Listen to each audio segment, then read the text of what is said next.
Are you tired of your valuable ideas and suggestions getting lost in the shuffle? Well, that is why I'm introducing Direct Suggest, the revolutionary digital suggestion box that puts your voice front and center. With Direct Suggest, you have the power to make a difference in your organization. Direct Suggest provides value to organizations in various industries worldwide, including notable brands like Comcast, TD Bank, and Nokia. And here's the best part. Direct Suggest only costs 50 cents per employee per month, making it an affordable solution for businesses of all sizes. Plus, they have an incredibly high ROI and savings potential with an average 33 times return on investment. The implementation process is also a breeze. Once committed, setting up Direct Suggest from start to finish can be completed in as quickly as a week or less.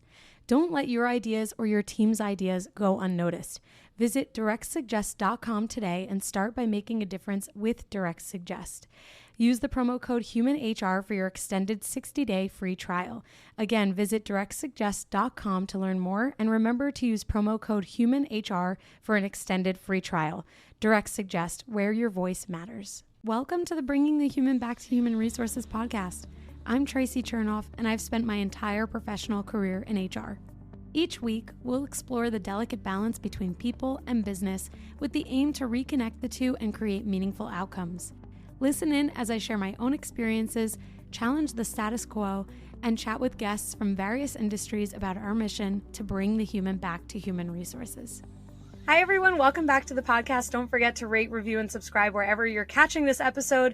And I have to tell you, on a personal note, I'm really excited for this week's guest because she and I work together, and it's always nice when you have a friend, someone you know, who you get to interact with just a little bit more during the week. So this week, I have Isabelle Wang on the podcast, and she is the CFO at the company that I work at.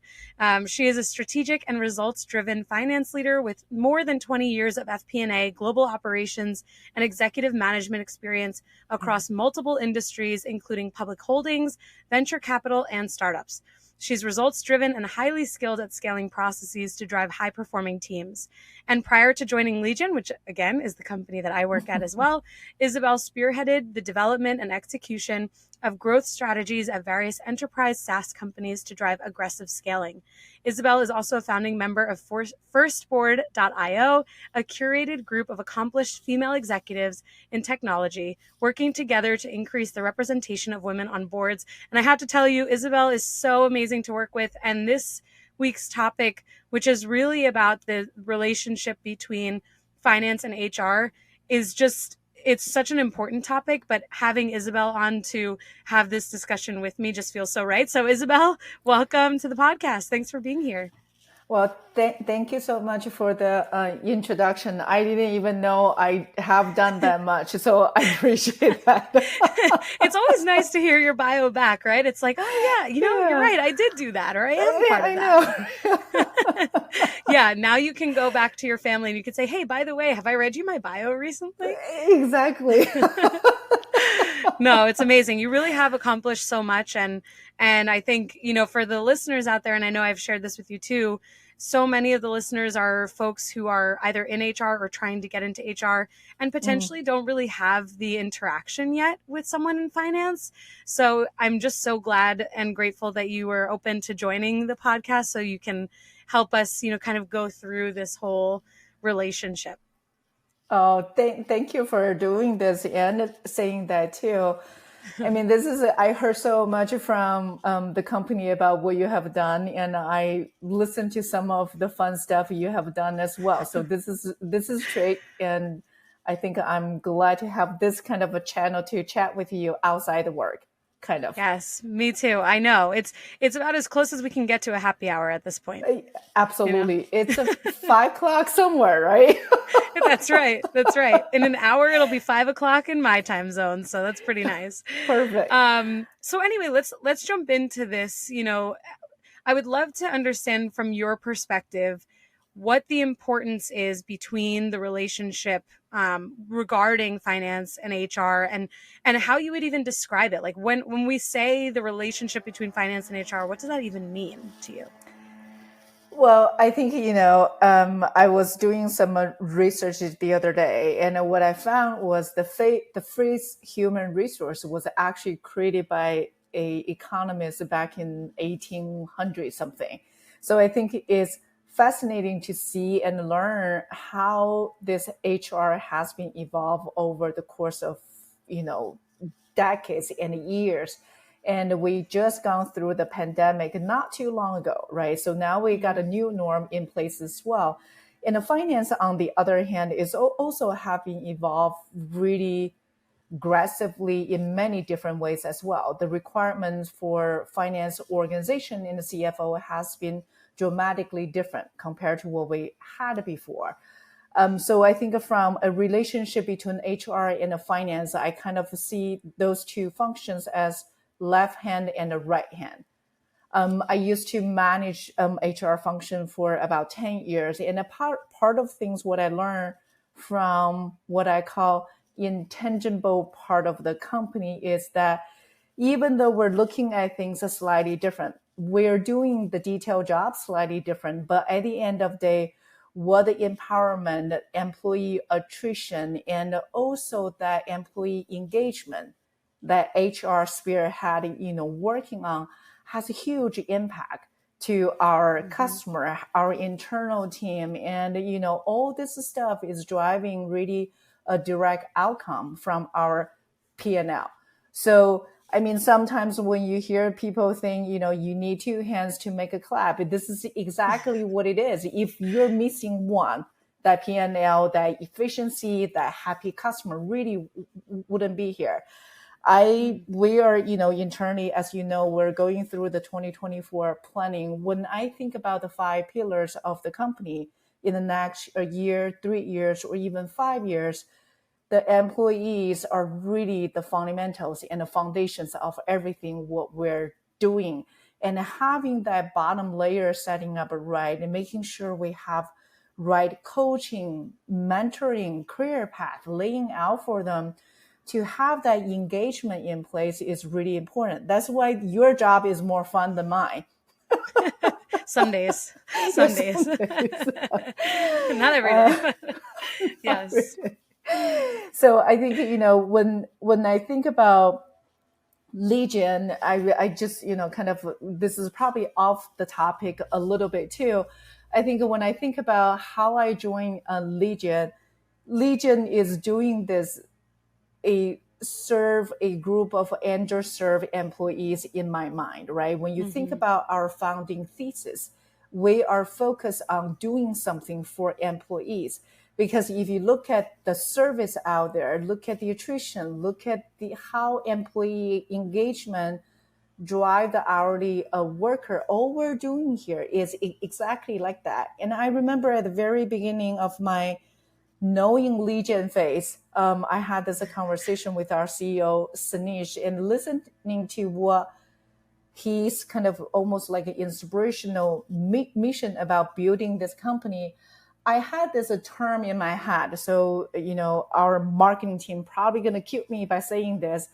I call it like a humanized technologies, right? So it is something we build, no matter how much hard coding, machine learning, and AI coding we put it behind the scene. We basically humanize a platform to increase that engagement for everybody who's on that platform. So that's how I kind of look at how tightly those two pieces together.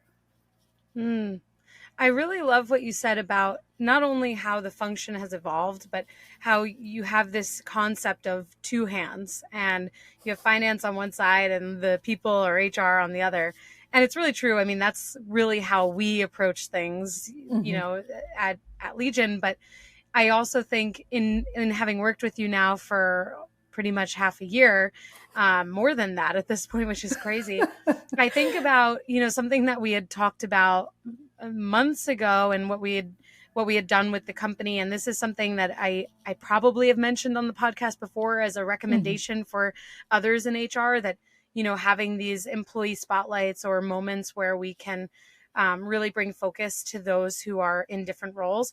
We did this with you, and I learned so much about not only who you are and what you bring to the table, but also as a woman in an executive role, period, but a woman as a CFO, and all of the things that kind of come to mind and come into play with the challenges that are presented. And so I just think about, what you're saying with, again, this visual between like the right hand and the left hand being something that not only for you as someone who has developed this career in an environment that's not always necessarily so open and welcoming, right? Or easy to break into as a woman in finance, as a woman, period. But I also think about the way that you then are able to approach the relationship between finance and HR because you've had your own unique experiences. And so as an individual, you can probably, I realize I'm speaking for you at this point, but I know you well enough. I think that I can say that you're probably able to put yourself in situations where you're like, okay, I want this person to feel good about this. I want people to walk away from this decision, whether it's financial or otherwise, feeling supported by the company. And I'm sure that there are listeners out there who, again, have not necessarily had exposure to working with CFOs or even, finance leaders in general. And there's probably a little bit of intimidation there, right? Because just like people are intimidated by HR people, we hear that, like, we talk about this all the time, like, the stigmas and stuff like that, finance can be the bad guy, HR can be the bad guy. And then within HR and finance, sometimes there's this opportunity to better understand how we do approach the company together. So I just really liked the visual there because it's really true that when you have, and again, this is really for the listeners to take away, when you have two departments like finance and HR that really are operating within the same value set collaboratively and really focused on the same mission and goals, there's so much harmony that can come from that. Yeah, I think, Tracy, you said some great things there. I think you somehow communicate this idea way better than me, as always. I think, from a finance perspective, I wanted to talk a little bit about, how the finance role evolved. I think that's tied back to your point, just stated now as well.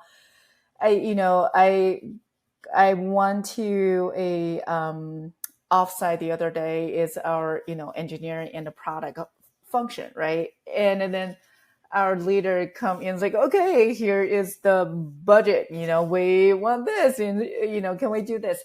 I think the world has changed, and then the learning has changed, right? And when you talk about who I think I am, I think I, first and foremost, out of everything, the values, besides that, I truly consider myself as a lifelong learner. There are just so many things that's new and so many things I still don't know about. I mean, there's always new rules coming out with accounting. There's always new things to do to get better insight for the company. But having said that, I think finance and accounting organization have moved to a very different directions. There is, when I think about what's the best thing for finance and accounting team to do for a company, I truly think that making the strategic finance a part of the company's DNA is very important. And nowadays, with massive data out there, with what we're doing, focus on that fluidity between finance and business functions, helping us bake that whole, strategic finance philosophy into companies' fabric. Because if we can do it from where we are, and then we can cascade that philosophy out for the rest of the organization. And you kind of knew the pathway we have gone through for the last 6 or 7 months. I'm super proud of where we have accomplished in such a short period of time. And I think with that mentality, making an entire finance, even HR function, a more deeply interwoven and a collaborative part of the organization is really, really important. I mean, Tracy, you know this data more than me. People don't leave the job because of the pay, right? And then the top reason people leaving the job is somewhere beyond what the financial can provide it to them. So all this stuff, the attrition from HR impacting how we run the business and impacting the speed we're doing our innovation. We got this really aspirational and grand goal of what we do here. We want to be this center, the most modernized technology platform for all the hourly employees out there.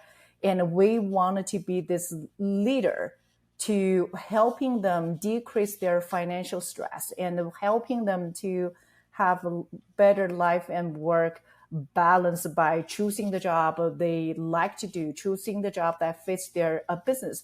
All that things we're doing to our customer. And I want to bring that continue to be part of our DNA as well. We wanted to hire the right people at the right timing. We want to hire good people. More importantly, I think I'm really proud of our whole entire HR function is that we are getting to that pathway, allow us to be better, understand what are our employee needing the most. How can we transpire them to do more, not just only for the company, but for themselves as well. So I think they're just the back end G&A function become more strategic, become more operational than ever. We're not the silo kind of inside to be in the corner type of organization anymore, right? And then I had the opportunity in Legion, and my prior job is also talking to customer all the time. So just from my own personal perspective, my CFO job is even very different from the CFO I knew when I started working 20 years ago. So I think the world has been changing, and we have to be more adaptive and trying to learn more about our people and, expand the conversation a little bit. You talk about my career. I think one of the part of become a mother is really my patience is a lot better than before. And I also believe that compassion is more important than empathy. I think at the end of the day is about walking that mile in someone else's shoes, right? Just I truly believe having the empathy itself is not enough. And pandemic truly changed how we work, and then our life and work balance is not something given. It's really become a skill for us, and the line got blurry and blurry. So how can we help our team not only going to be able to get their job done, be more productive, be proud of what they have accomplished on a daily basis, but more importantly, giving them, the balance they will need, right? Spend more time with their family and the kids and all that good stuff. All that good stuff. And, you said a lot of really important things there. And one of the things that I definitely want to draw out is this idea of how so much has changed since COVID. And I was just saying to my husband yesterday in the car that it's just crazy to think about how resilient and adaptable the human population is. That just 2 years ago, not even, we were not able to go grocery shopping in the same way or, even interact with people in the same way. And you just, I think that this is all relevant because we see how the state of the workforce is continuing to change, how trends are evolving. And so, we are going to touch on some of the engagement items, of course. And so a lot of the things that you said, we're going to come back to, but I first would love to understand a little bit more how you see the relationship evolving and how HR and finance teams are potentially taking more creative approaches to attracting and retaining talent. Can you walk us through that? So I think there are many different ways to get to where we need to get to. The path might be different based on the companies, based on people, right? You and I probably could come up with very different ideas about how we get there.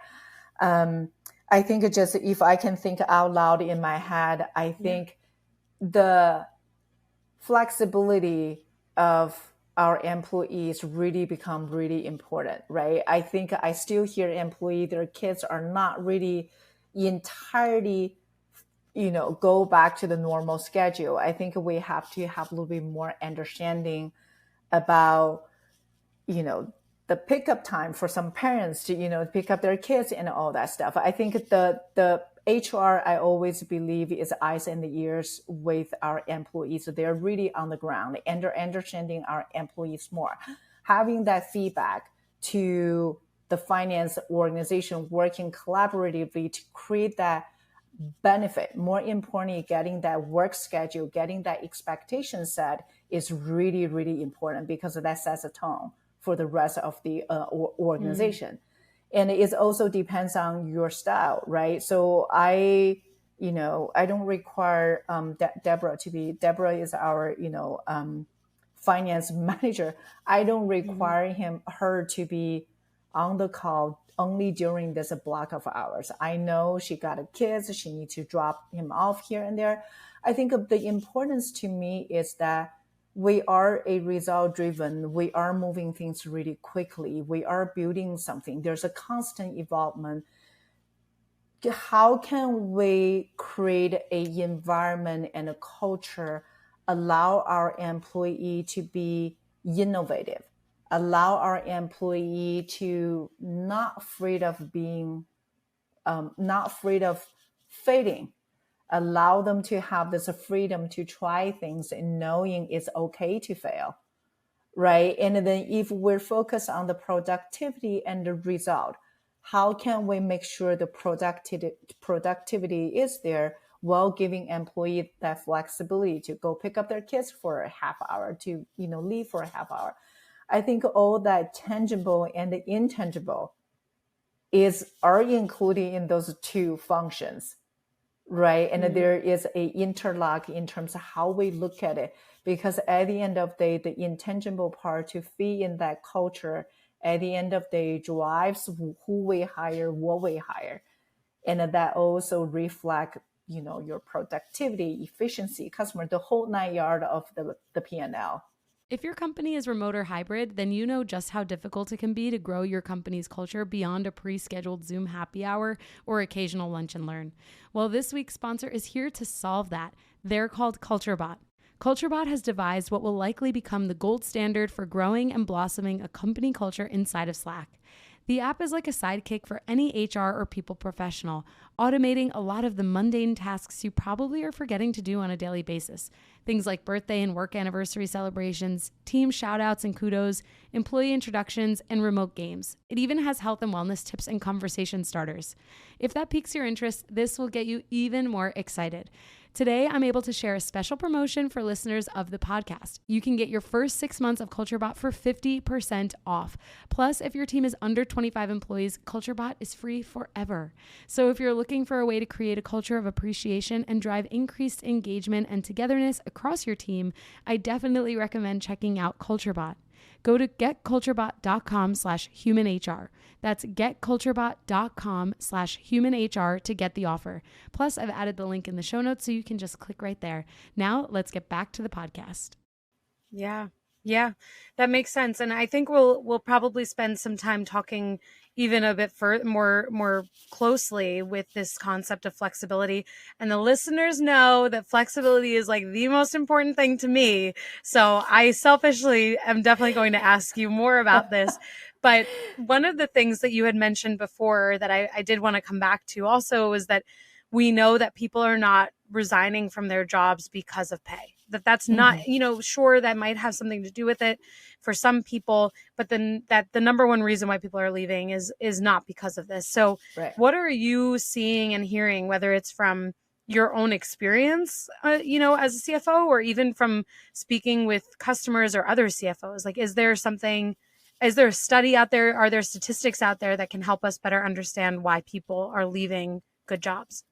So I think there's two components. One is myself. So three things are really important to me when I was deciding to come to Legion, or even just in general when I'm looking for where I want to be.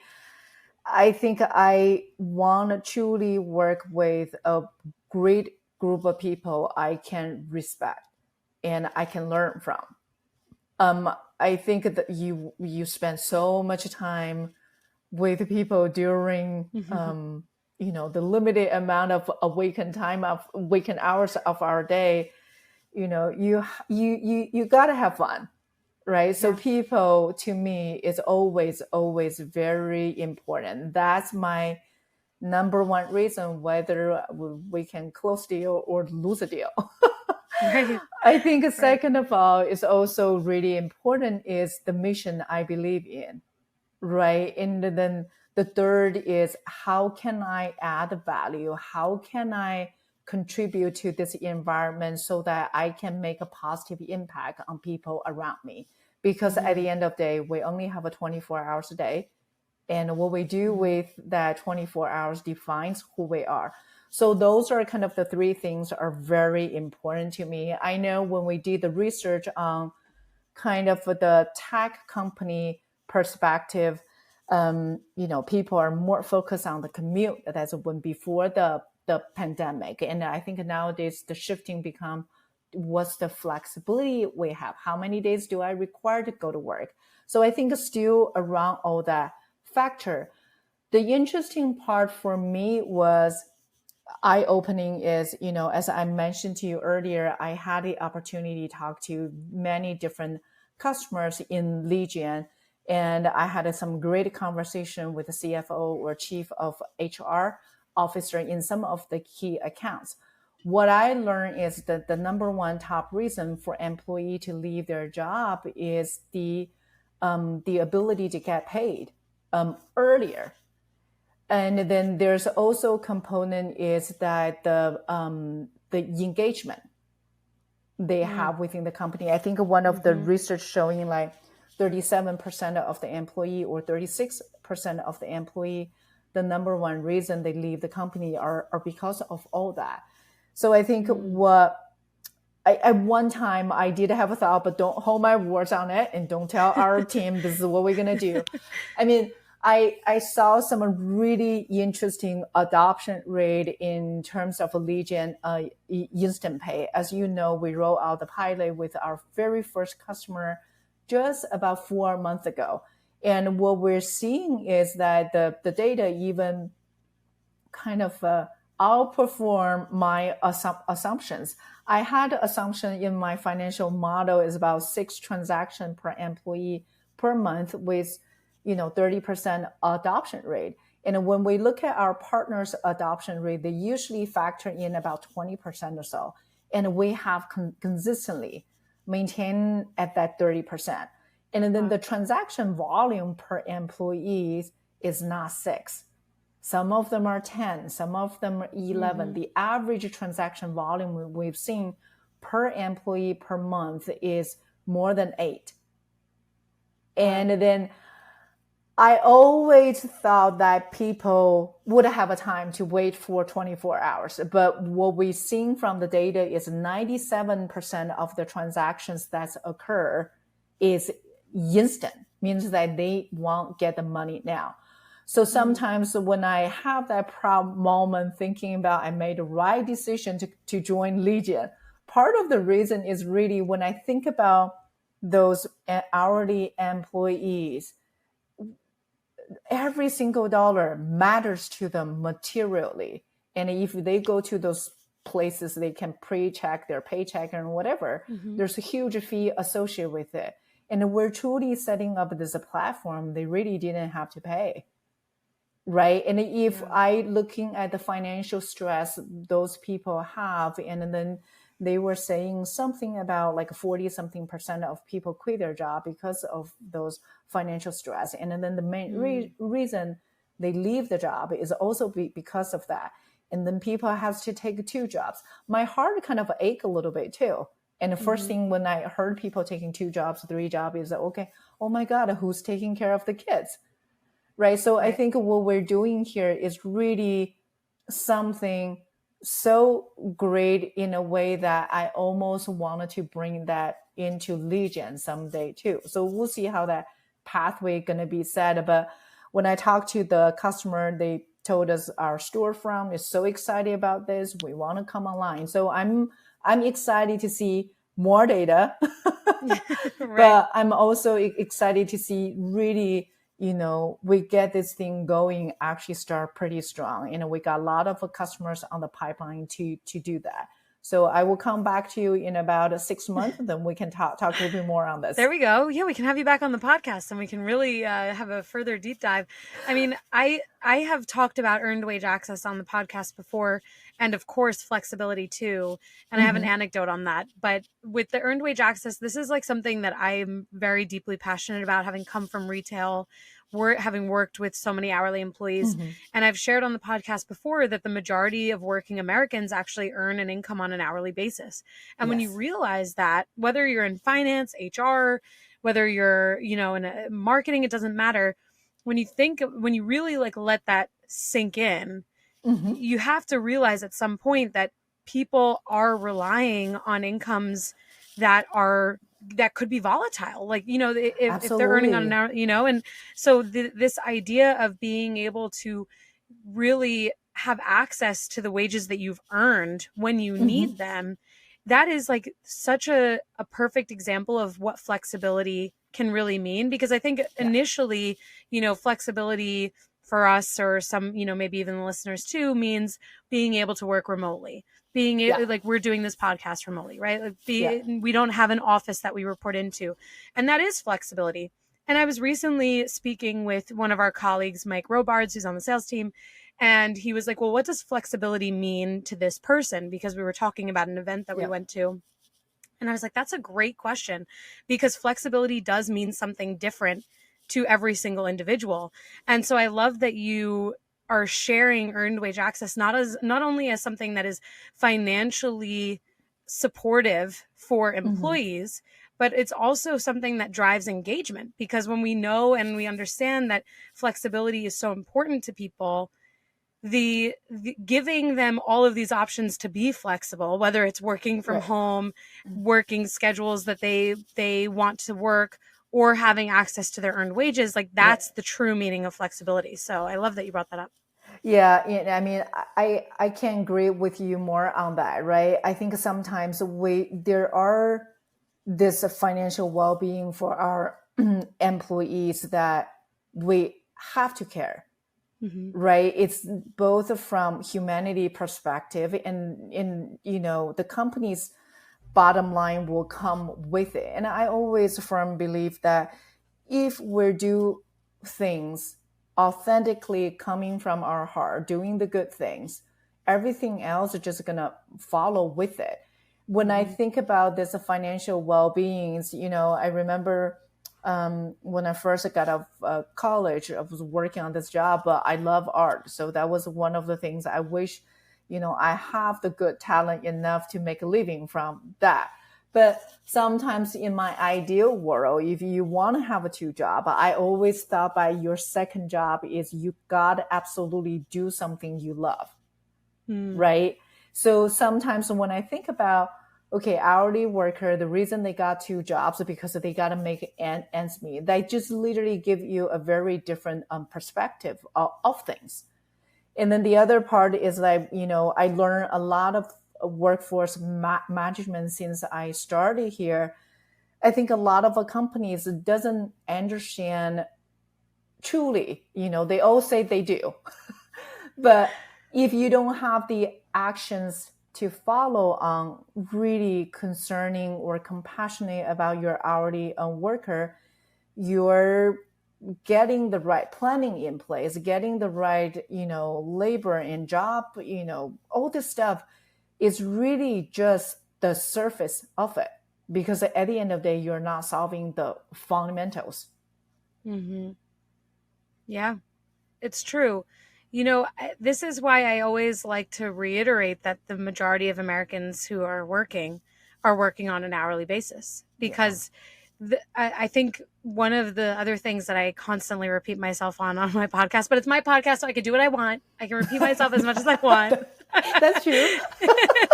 It's my podcast. I could do and say whatever I want. No, I'm just kidding. But the listeners by now, if they've been here for the last 3 years, they know, oh, Tracy's going to repeat all of the shticks, all the mantras. She's going crazy about that. She's going crazy. Yeah, right. She's just going to say it again. But one of the things that I always say is that you have to meet people where they are, and you have to know exactly whose problem you're solving. Like for, Absolutely. like I'm sure that for you as a CFO, people are probably like, oh, Isabel's so far removed from, what's happening at the detail level or whatever, right?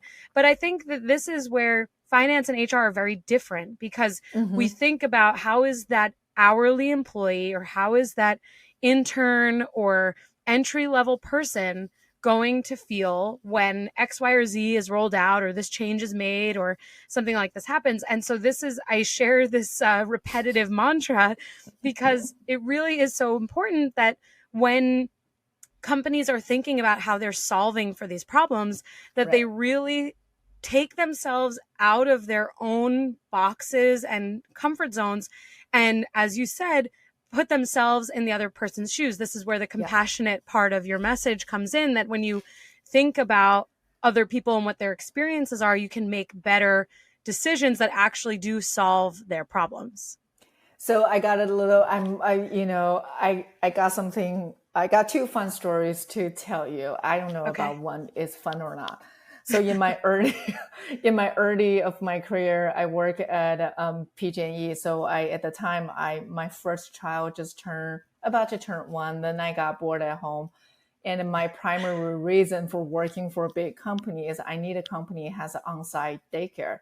So I was fortunate enough, had a job offer with my son's daycare spot at the same, with that. But anyway, I got an opportunity to work for the CFO back then. And my group is the enterprise FP&A group. So we have this IR support. We do the kind of what the CFO support in terms of the board, then, IR and all that good stuff. One of the things he told me one time during my one-on-one with him was that you have to be able, as a leader, as a supervisor, if you want to be effective, you have to be able to build that connection, make people feel that they relate to you. So he said, do you remember I talked about my wife and I fought during our vacation in a team meeting the other day? I'm like, yeah, that happens to me. And I'm sure that happens to everybody, right? That's how you build a connection. I think he was at the very early stage talking about be vulnerable, but just at the time that word was not there yet. So that's one part of it. I think that vulnerability or the ability to connect to people and influence them, that's such a critical part of our job, whether you're in finance or in HR. The way that you build a great relationship with our team and employees is not so much Tracy can do podcasts.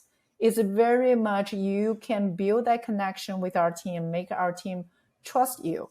So I think that's kind of my one story, not so fun story about it. The funny story is about our CEO. Ooh, I'm excited to hear this one. I had a working dinner on one of the Mondays. We start going back to the office on Monday. We made a kind of a rule for us is like, okay, on the ELT, whoever here, we're going to show up on Monday and working together in the office. So we had a business dinner, and then he said, hey, I want to show you this coffee place. So I am a coffee snob, but I never be able to make that perfect latte. You know, when you go to Blue Bottle, they make all those trees or hearts and all that stuff. Yeah. So, I don't know how they do it. No. So I got there, and then I was like, I can't make this. Like, I never be able to make this at home. Then he started giving me this detailed instruction about how. It didn't really resonate in my head. I just say, okay, I just found somebody is more snob with coffee than me. This is great. And then a couple of days later, I read an article about him. Apparently, when he's thinking through back then about how to build and what platform he wants to build for the hourly employees in the state, what type of a function, what would be the best thing for employee perspective, not for the company perspective. He actually took a kind of a coffee making, whatever that word you call those people, job Barista? at Phil's Coffee. Yes. So he did that job for a period of time because he wanted to learn what their pain points are and what their experiences were. So I think I'm still, I saw him yesterday, and we finished the product team offsite. I was like, oh, okay, before you heading out to LA, he said, oh, let's go grab coffee or whatever. I'm like, okay, here we go again. So we go to the coffee shop, and then, he's still excited about it.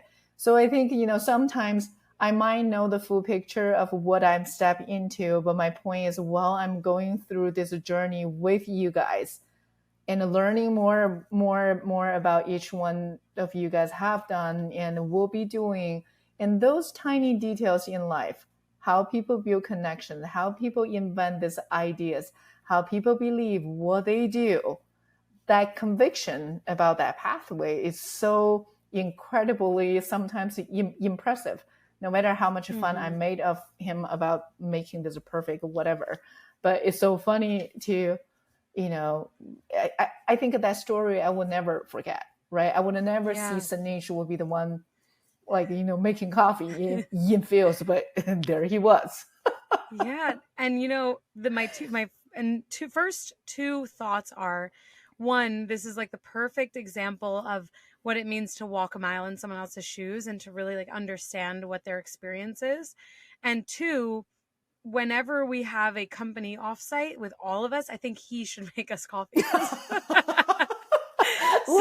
So just before you publish this whole podcast, you probably should send him a note just in case you heard about this somewhere else. We volunteer you. Right. By the way, in case anyone else from the Legion team listens, I did volunteer you to be the barista at our company offsite that is not planned, but we have to plan both. Yeah, we'll get you a fancy machine. Putting the joke on the side, I think, that's a part of him I really admire, right? There's a personality came out once in a while. I'm like, you're actually pretty cool. Okay, you did that. That's quite impressive. Okay, you're actually pretty funny. But I think it's just really I think that building that connection, building that trust, and again, going back to why people quit and what drives people to stay, out of all that financial stabilities, out of all that, financial concerns, what we can do for them. This is something small like this make a huge impact, right? Mm-hmm.